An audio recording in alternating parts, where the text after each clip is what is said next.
approach drawing by construction and also some forms of artwork preparation. What we're going to do here is actually get the full panel out so we can use it for the duration. Are the 4 commands along the top here with each one of these pairs of shapes. So the color of the top object is clearly on. It has the color of. We'll take the top object, kind of the operation, and it takes the two up bar is an and magenta shape. Remember this, and I'm going to Option or Alt click, okay, that icon, and you might be able to see already that the lines from help you to remember this, and I'm going to Option or Alt click, okay, that icon, but you can select the green and magenta shapes here. This time what I'm going to do is I'm going to use the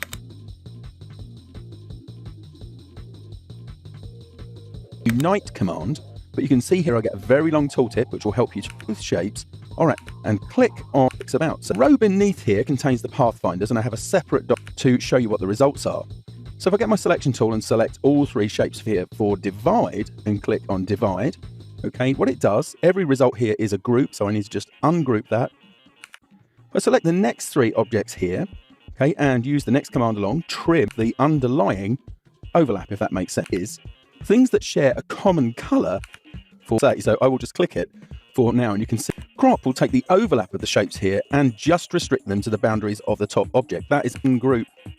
I will just so for okay. What I've got is I've got that willy shapes. There's nothing hidden there. It's just of outline does exactly what you would expect it to do. Shapes, normal top shape, and any transposed to the stroke and divided. And finally, minus back. Okay, takes they are actually thing underneath the top shape and any overlap. To do this, this is a drawing of some of these things overlap like so. The trim command on that, and then the one on the right hand side, I will choose the merge command. I've got the shapes here. Now the same result would appear with a click stroke option. The one on the right hand side, I will choose the merge command. Overlap elsewhere. Okay, let's go ahead and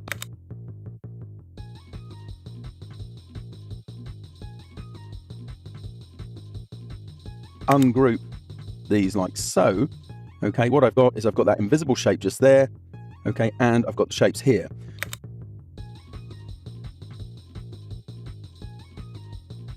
Now the same you'll see, and it's exactly trim command on line mode, trim shape and any overlap the stroke and pop to. But this one here, I will then go ahead and run the so command Y. You'll see here they've been joined together into one shape. Still, if we now go back to outline mode, okay, so command Y, you'll see in this one, even though these 2 objects have the same color, they're actually still distinct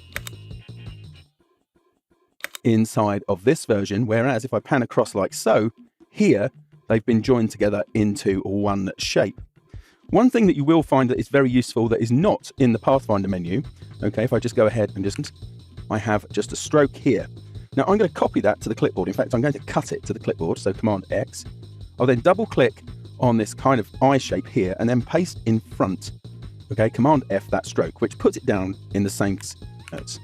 And the last Pathfinder these up into, if I go to the object menu of the clipboard, in fact, I'm going to cut it to the clipboard, so command X. I'll then double click on this kind of eye shape here and then paste in front, okay, command F that stroke, which puts it down in the same coordinates. And the last Pathfinder here is this. If I go to the object menu down to path and choose divide objects below, what it actually does is cut these up.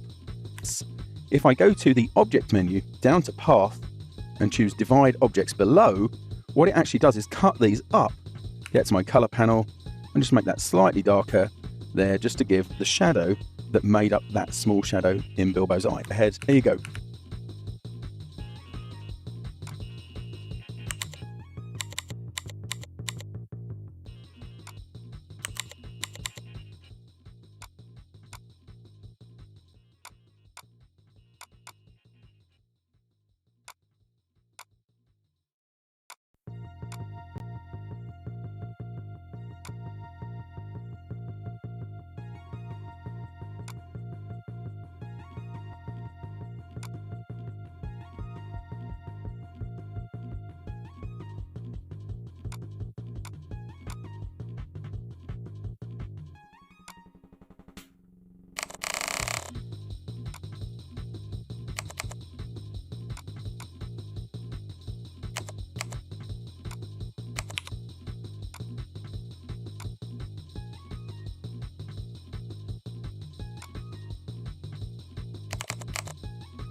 Illustrator's Shape Builder tool can be a great alternative in many cases to the Pathfinder tool. However, it doesn't make the Pathfinders redundant because sometimes it can create overly. Shape Builder tool can be a great alternative in many cases.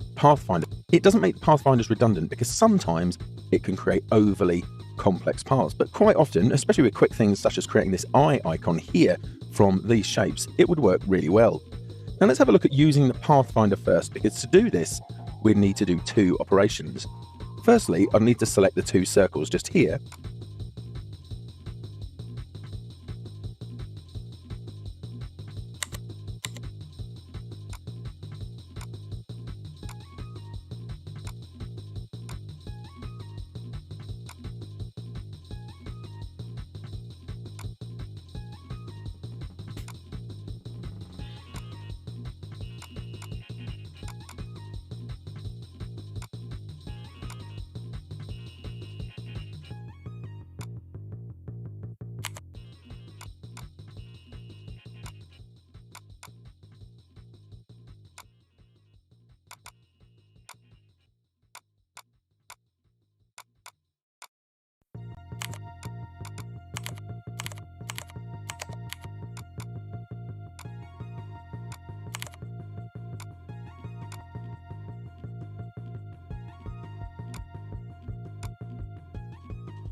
And then use the intersect Pathfinder on them to get the same result I'm looking for here, because they have no fill.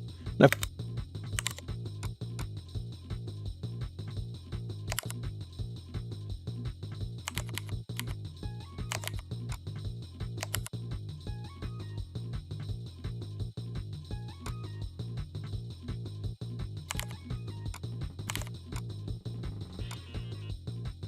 if I hold down Shift and tap X to transpose the fill. To access the tool, I'm going to hold down Shift and tap M. That gets it from. With the Shape Builder, it's slightly different. I'll select the three shapes that I have here. To access the tool, I'm going to hold down Shift and tap M. That gets it from the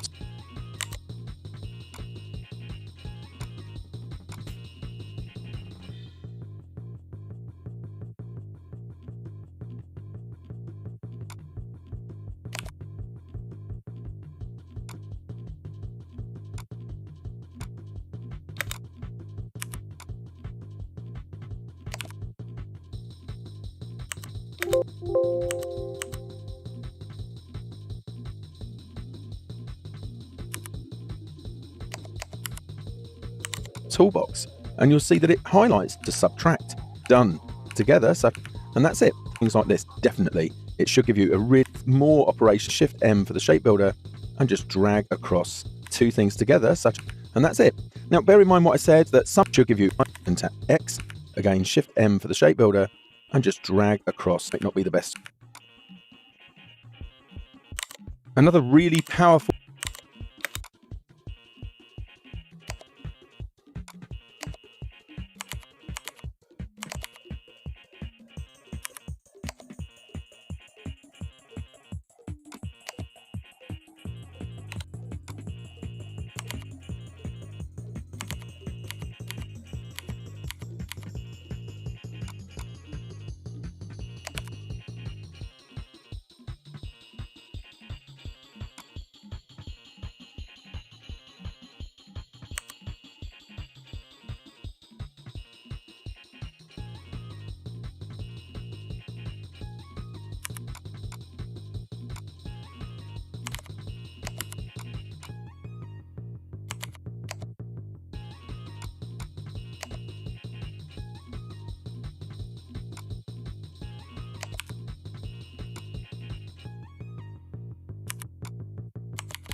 full member of our Drawing by Construction toolbox is Live Paint. Now, to show you just how powerful this is, what I'm going to do is something that is actually relatively simple. I'm going to recreate this logo just here. Let's, for argument's sake, pretend it is a logo, but this device just here, okay, using Live Paint as my construction tool.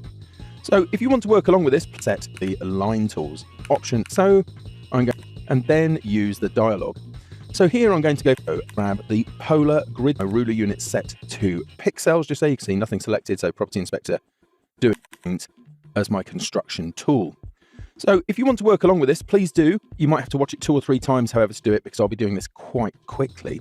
But it starts with me having a document like so. I've got my ruler unit set to pixels, just so you can see nothing selected, so Property Inspector doing that. And then I'm going to grab the polar grid tool from the line tools. Okay, so once I've got that, I'm going to move out onto my artboard like so. And because I want this to draw from the center outwards, I'm going to hold down Option and click, and then use the dialog. So here I'm going to go for a width of 500 and a height of 500, like so. I'm going to have 6 concentric dividers, and I'm also going to have 6 radial dividers. Perfect. That's the drawing work actually done, believe it or not. It's there and ready to go. Now, at the moment, mine has no fill or stroke. Now, to make it easier to see that, I'm just going to add a stroke on like so, because I can always remove that later on. Now I've got that, I'm going to turn this into a live paint group. Now, the shortcut for this is Option Command X, that's Alt Control X, or you can go to the Object menu, down to Live Paint, and Make. It's now ready, and to colour this in and work with it, what I'm going to do is I'm going to use the Paint Bucket tool. So K gets you the live paint bucket. I'm going to open up my swatches like so, and commence with the colouring. So I'm just going to move across some of these, choosing different colours as I go. Okay, so I'm just approximating what I've got there. It doesn't matter if it's exact. Okay, just colour something properly, just grey, just hits these, just there. Sample colours, like so. I don't just have to pick them up from the swatches there, move through those. Okay, and I think I'm missing one just there, so I'll go ahead and just correct that. My scheme is slightly out of whack just there, but it's easy because I can hold down the Option key and sample colours, like so. I don't just have to pick them up from the swatches there. There we go, and that's quickly corrected. In the middle here, I'm going to have that as white. Now, I can also navigate using the arrow keys on my keyboard, and you can see I can move through the swatches like so, and I'm going to go ahead and fill those middle segments. Okay, and you'll see it suddenly resembles the logo significantly more. But here's the powerful thing. Live Paint recognizes things as being different regions, and those regions, provided they stay intact, can change. I'm going to grab my group select, and then going to tap, I'll come along and click on one of these line segments just here, because the polar grid tool draws line segments separately. I'm then going to tap R to get the rotate tool, and come along and click on this bottom anchor, okay, to make that the transformation point, and drag around like R. We need these to be real shapes. Let's just say they were going to be cut from something like vinyl or screen printed. What I can do is go down to the quick actions area here in the properties panel and choose expand. Okay, so it's now no longer a live paint object. I can then go ahead to my pathfinders, okay, and I can choose my merge pathfinder, which merges all of the common colors, and there you go. We did that really quickly, and that's part of the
the power of live paint as a construction tool. Another method we have of kind of drawing by construction is clipping masks, and clipping masks are really useful because they're flexible. We're going to have a look at two illustrations of that here in this movie. So what I have is I have a series of shapes here that I've bent around just a little bit, and I have this circle. I'm going to hold down the Alt or Option key and drag a copy of that circle over the shapes like so. Command can also be found in going to select both. Now there's a shortcut to create a clipping mask. It's Command 7, Control 7 on Windows, but the command can also be found in the Objects menu just down towards the bottom here like so. And there you go, the contents are now clipped to the boundary of that circle. However, if I go into outline mode, Command Y or Control Y, you can see they are all actually still there.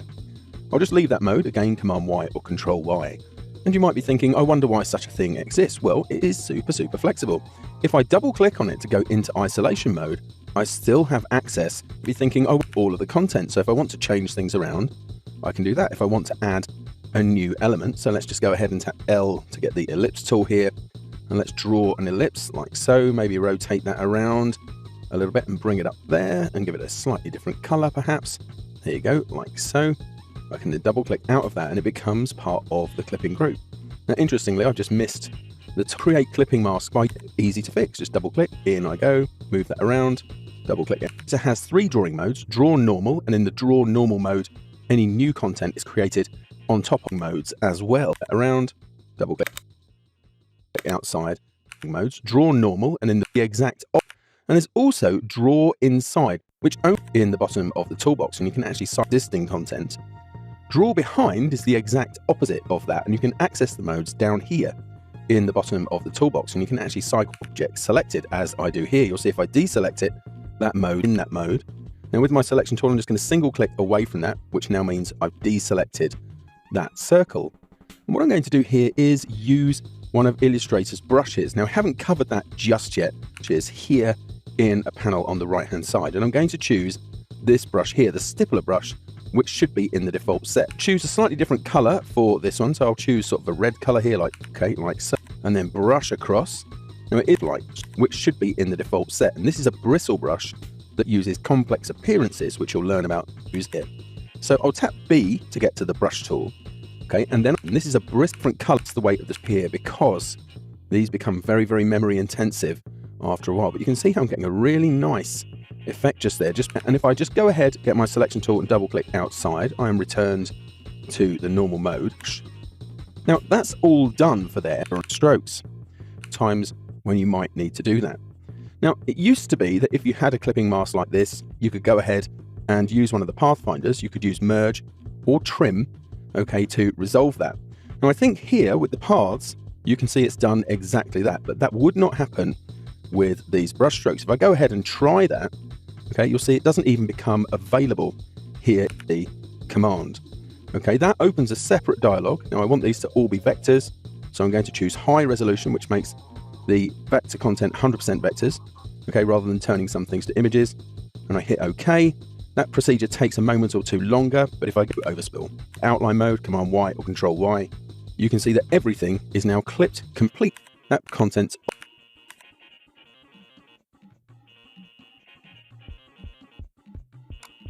Another method, we turn things to images, and I hit OK.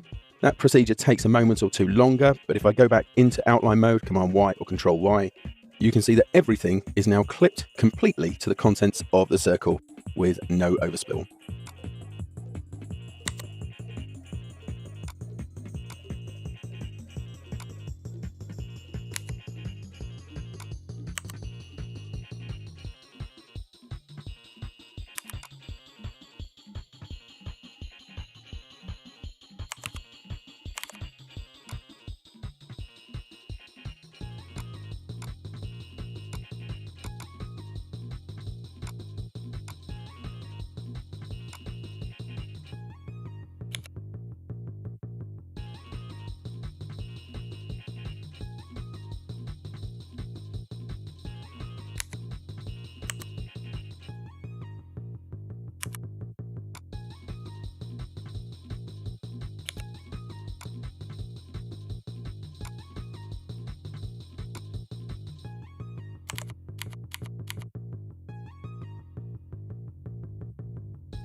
Another tool I'm just going to say how it looks easy. To choose a slightly different color for this one. So I'll choose sort of a red color here like so, and then brush across. Now it is actually creating a stroke. I'm going to increase the weight of the stroke for the next thing I draw. Okay.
In the document I have here, I have a 2-inch grid with 4 divisions. If you're using the same file that I'm using, then it should open up like this. But if not, hop into the Preferences, Guide and Grid, and it's easy to set up from there.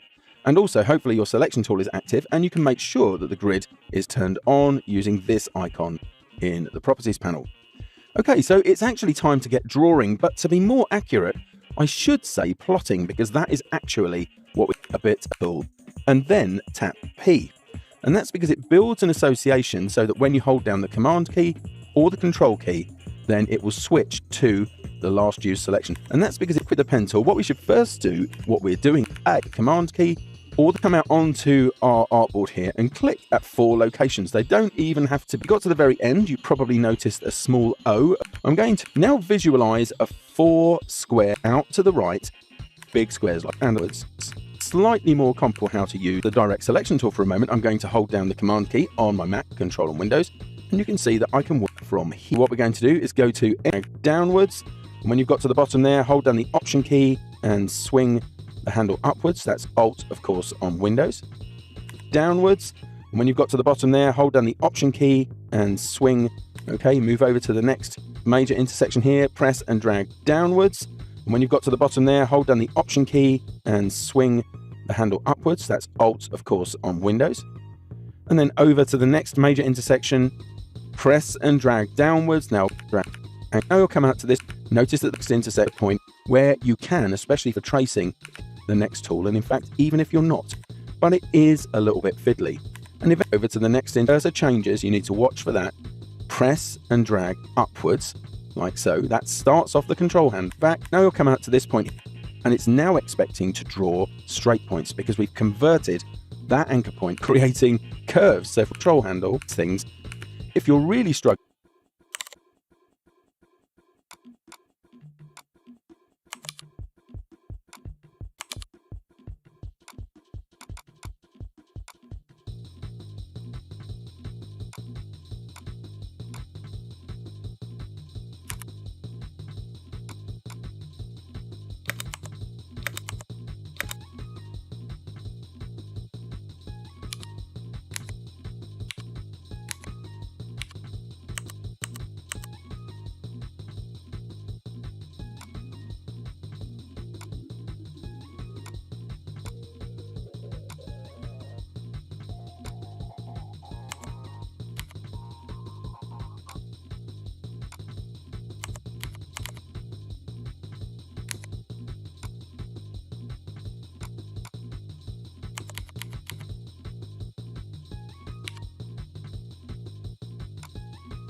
struggling with it, then you'll probably... Let's take a look at the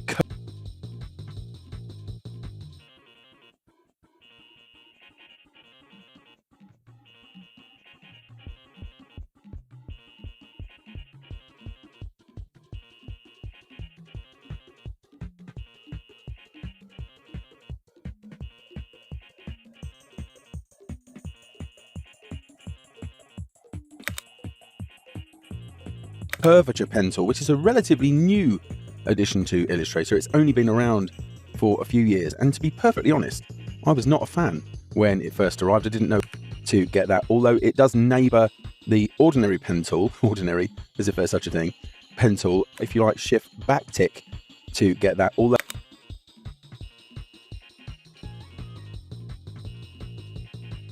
it does neighbour the ordinary pen tool, ordinary as if there's such a thing, pen tool just here in the toolbox. Now, circles are the hardest thing people find to draw with the pen tool because it's all that pressing and dragging. Find a major intersection here at which I wish to click, and click. I'm going to move down diagonally to the next major intersection that you've drawn, and there's more besides, because you don't need to worry about where you want it to be. If you want to bending out your shape until it would help, you simply go to that point on the path and click, and you want to between. I'm going to click again there, and then I can, okay, as I make my way around to draw a diamond, these back into curves. So I'm going to go ahead and then make my way around like so. Double click. Here's my straight line.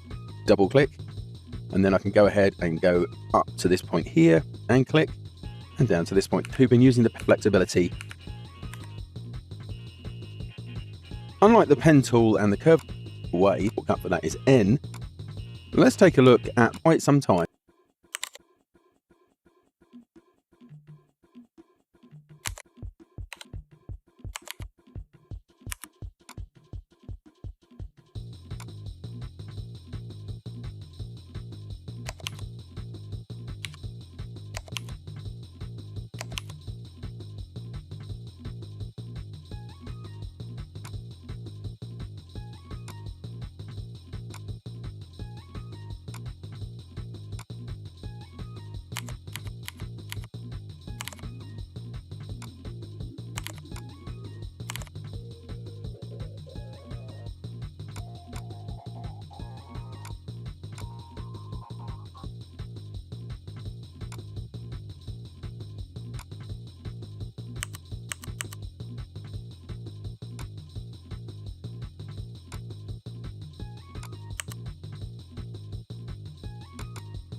Unlike the pen tool and the curvature pen tool, which are used for plotting points, the pencil tool does actually draw them.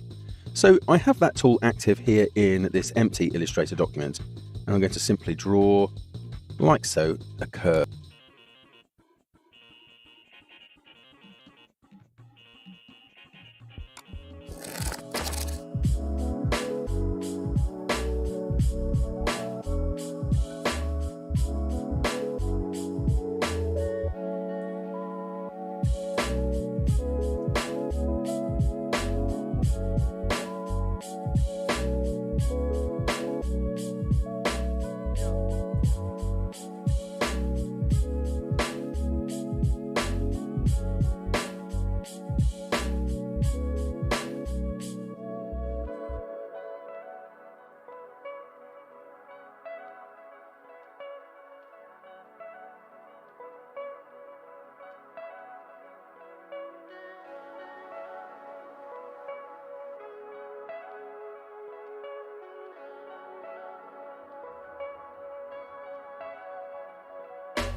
Curve like this. Now, if I come back to the stroke and start to draw again, I can reroute it. So if I was tracing over something, so I have actually the pencil tool which are used for plotting points. So I have that tool active. Now, if I come back to the stroke and start to draw again, I can reroute it. So if I was tracing over something or aiming for a perfect representation of what I was after, then this overdrawing ability is very useful. However, if I draw too close to the path in the first instance, I'll just undo that and make sure that I'm a bit closer, it can actually misunderstand you as it did there and start redrawing. So it does involve you deselecting. The quickest way to do that is to hold down the Command key or Control on Windows and click. Although alternately, you could use the deselect command, which is Shift Command A. Some options is fidelity, and this is how much, first of which is fidelity, and this is how much smoothing you would like applied. I'll just hit OK for a moment, and I'm going to try and draw a wobble somewhat. I'll take this back to accurate, and I'll try, you can see Alt. I'll double click again and turn smooth like so, and it is almost straight.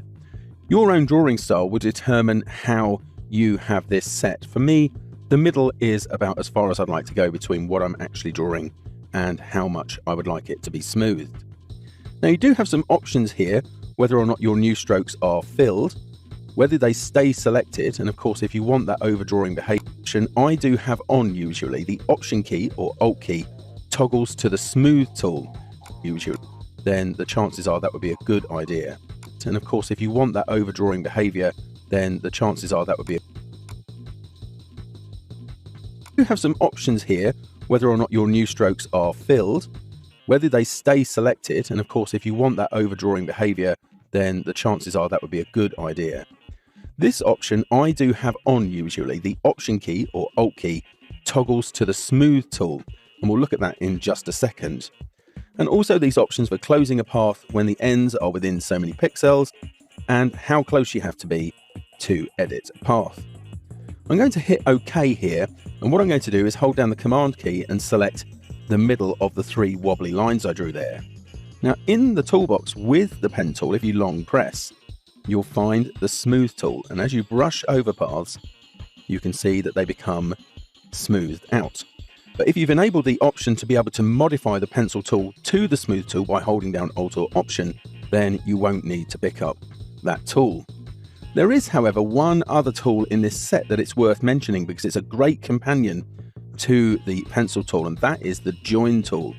Now to use that, what I'm going to do is clear all of the contents of this artboard, and I'm going to draw something like a cloud, like so. And I'm going to overdraw line along the bottom like this, and it will join together lines that are overlapping. As you can just, the beauty, join together lines.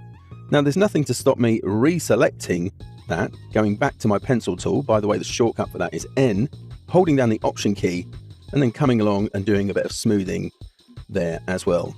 So it's a very useful tool to know, and doing a bit of smoothing there as well. It's N, holding down the Option key, and then coming along as well. So it's a very useful tool to know and practice your own. It's all the better.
if you perhaps a surprise drawing tool from the set in this chapter is the eraser trace as it's supposed to, but it's also quite on here with the eraser tool, okay, and carve away from that shape. And I could make some really interesting things by taking away things as a negative. Now, there is an advantage here to using subtab and the roundness, the next control down, and additionally the size, and all of these can be changed to respond to any of these inputs. On mine, I've got mine set to change with pressure and a variation of 8 points. Along gently like so, and then press a bit harder.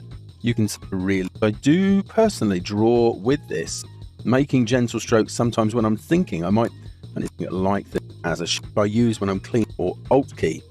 If you hold that down when you're working with the eraser, it turns it into its area mode, and then you can erase hanging off the bottom of the artboard. Hold down the Option key and sweep across with the eraser.